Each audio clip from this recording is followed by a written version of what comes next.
everybody, welcome to another top 10 sort of. This is a continuation of Villains Month, where we're going to do a series of different villains from different things. We started to do a Marvel top 10 villains, and I realized that 3 of my top 10 villains from Marvel Universe were all X-Men villains. So Mike was like, well, why don't we just do X-Men villains, and we'll just do Marvel villains separate. And that's what we ended up doing. So this week we're doing top 10 Marvel X-Men villains. Yes. And my number 5 is Magneto. Wow, Magneto's that low on your list? There was a lot of guys to cram in there. Yeah, there are a lot of X-Men villains, and the order of this may have been off. I mean, I look at it and I'm like, well, no, I could. Yeah. God damn it. Yeah, it depends on which era you're talking about too, because certain villains are more villainous in certain eras, and more heroic in other eras. Yeah. But yeah, Magneto's awesome. I mean, he's kind of like he's the X-Men villain, usually leading the Brotherhood of Evil Mutants, but often on his own as well. Yeah. Super powerful, super interesting. Once again, making the I'm doing this because I'm right. Yeah. Mistake. You know, and in retrospect, Magneto probably should have been number 1 just because he's the first guy I thought of. Yeah. You know, and then you gotta the order look at of this list may be entirely fucked. Who do I think is cooler, and you know how you weigh things. But yeah, Magneto's awesome. My number 5, Mystique. Yeah, I also awesome. Also a leader of the Brotherhood of Evil Mutants. Well, yeah, and a really interesting character, and she didn't seem that interesting when I first read her, but the more they developed the character, the more you end up going, oh, okay, I kind of get her. And she wears a really nice dress. Yeah. and she spewed out one of the best heroes in the X-Men. Yes. So yeah, Mystique, number 5. All right, The Brood, which we discussed earlier that it's maybe not necessarily an X-Men thing, but some of my favorite X-Men stories from the late 80s, early 90s were the Brood showing up and fucking shit up. Yeah, turning Wolverine half into a Brood before his healing factory kicks in. Yeah. Giving us that awesome Silvestri cover of Wolverine just crouched down going, half brooded. Yeah, no, I can name off single panels of Brood-centric comics that were just cool. Like, do you remember the second Brood attack when they had taken over a couple of EMTs and they stole a cop car and they ran right into Colossus and he didn't move and ripped the engine right out of the car? Greatest, just an awesome fucking panel is Pete just ripping the motor out of the cop car, and the Brood guy's going, fuck. Also, they rode around on space sharks. Yes. And that's one of the coolest scenes too. Talk about Brood panels that are cool is when the shark goes around and eats the chick. Yeah. And it's just a chomp. It says chomp and like blood splatter. Yeah. It was a lot of really cool stuff. I loved the Brood stories. My number 4, Apocalypse. Okay. Apocalypse is cool. Yeah. Probably the most powerful X-Men villain. Getting his own movie.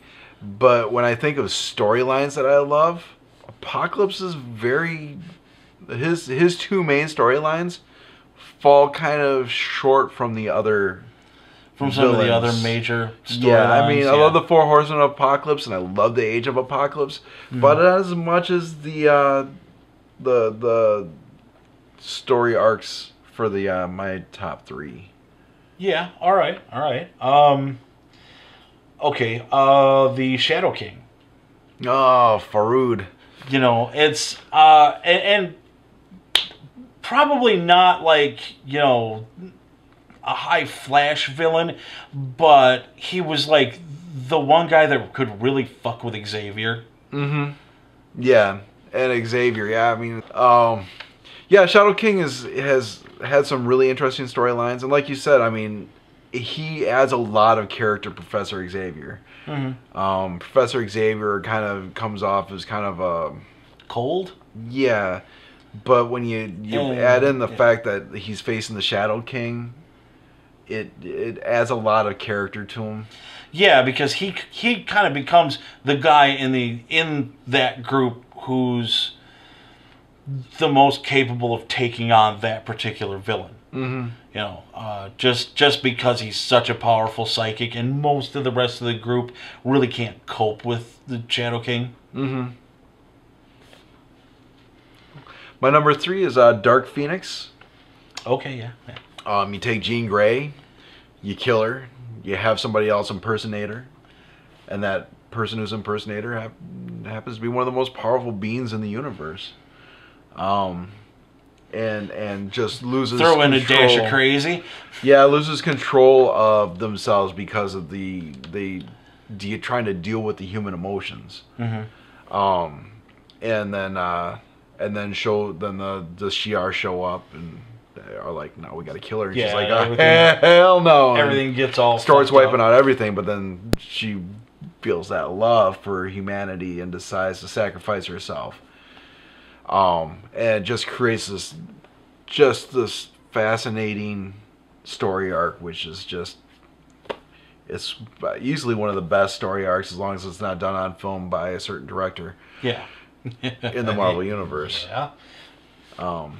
So yeah, Dark Phoenix. All right. Number 2 is Master Mold / the Sentinels. Because for the longest time, the Sentinels were just kind of the throw-in fuck with the X-Men guys. Mm-hmm. You know, and of course, you know, Master Mold is like the alpha dog of the Sentinels. Yeah, well, he's the creation facility for them, even, you know. Yeah. Are you including Nimrod in that? Yeah. Yeah. I mean, it's broadly, it all falls under the same umbrella, I guess. Yeah, Sentinels have been really cool. I mean, they, like you said, they're like the throw-in. Yeah. You know, what else could go wrong? Oh, here's Sentinels. Damn it! Shit's on fire, everything's fucked up, half the guys are out of action. You know, how the hell could this get any worse? Oh shit. Fucking Sentinels. My number 2, already been mentioned, Magneto. Yeah. Who we call Magneto for years. Yes. Just like... Or Maggie. Yeah. He's the X-Men villain that when you associate a villain with the X-Men, right? Magneto's the guy. It's back to that whole counterpart villain thing that we've been talking about on the other list. Magneto is very much the counterpart of Xavier. Mm-hmm. He is the opposite number from Charles Xavier. They both want to work towards the same goal, which is the empowerment of mutant kind, but Charles is the Democrat and Magneto is the Republican. You know, it's you've got let's be kind and gentle and hug each other and, you know, everybody be fucking lovey-dovey about it, and we want equality. And then you've got Magneto who's like, look, fuck that, we're gonna take it.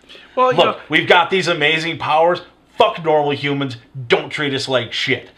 The X-Men have often been the civil rights group. Yeah. They're what was going on at the time with civil rights, and you got Professor Xavier, who's Martin Luther King, and you've got Malcolm X. Yeah. Who's Magneto. Yeah, that's and really apt, actually. And it really does follow that. He follows that Malcolm X storyline where he goes from being an extremist to somebody who wants to kind of figure out how to cooperate with people, and then have that just completely shaken away from him. The biggest difference is that, you know, in order to keep him interesting, you have to not have him die and Well, and on the other hand, you could also back and compare forth. Magneto to Huey P.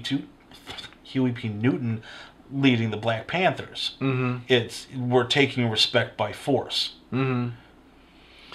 So yeah, Magneto's he's just the X-Men villain, but not my favorite. My favorite we'll get to in a minute. Yeah. Who all was right. your favorite? The Sir? Goblin Queen. Ah. The Goblin Queen. Now back to the whole Dark Phoenix thing, because now you've got a clone of Jean Grey who kind of figures out that she is a clone and she feels empty and tossed aside, and oh God, it wasn't Nastor who was. The two demons are Sim and Nasty. Yeah, okay. And I think it was Sim that actually showed up and gave her the power. Mm-hmm. And she took it and ran with it and fucked up the X-Men and fucked up the entire Marvel Universe, all by the entire herself. planet, yeah. Yeah, just because she felt rejected, and it was entirely because she felt that she had been abandoned by Scott and she'd lost her baby and she'd lost, everything that made her who she was. And she lashed out in the hardest fucking way you possibly could. Yep. Became that devil in a blue dress. Yeah. Literally, because that thing was kind of dark blue. Although I don't know if it was really a dress. It was more like a tattered bikini thing. I was referring to Pre-Inferno when she first seduces Havoc. Yeah, And yeah. Devil in Blue Dress is playing in the background. right. And Yeah, I she's remember that, wearing yeah. the blue dress. And yeah, it was Yeah. kind of the tee off that Madeline's going to turn nasty. Yes. But yeah. I love Claremont. Yeah, I absolutely loved the Inferno story arc. Goblin Queen was just great. My number one villain is the Goblin Queen's father, Mr. Sinister. Mr. Right. Sinister, who created all the gene clones. Mm-hmm. Gene bombs, as they used to call them. Yeah. And basically kicked off. I mean, he's powerful. He's creepy. He picks up Sabretooth by the throat and tells him, "Don't fuck with me." Yeah. Oh no, Sinister's a badass. He was responsible for that. He was responsible for the Mutant Massacre. Mm-hmm. Just when you look at how many things he has been behind the scenes orchestrating, he's my favorite, Yeah, and he yeah. looks Yeah. cool. I think the one problem I really run into with making this list is that there are so many other excellent villains in X-Men canon that it is hard to pick just 5. Yeah, even Cameron Hodge. Yeah. Well, Cameron Hodge and we discussed the Engineer earlier. Nanny. Yeah, Nanny and Orphan Maker. Yeah. And Mojo. Oh my God, Mojo. Fucking Mojo was so good. It's it was really, really difficult to just pluck 5. Yeah, but we did. We did, and now And you mentioned a couple guys that I was like, why didn't I remember that one? Yeah. Son of a bitch. And that's kind of the problem that you run into with these lists. But anyway, that's it for the X-Men list. So thanks for tuning in and have a great week. we're gonna get pizza.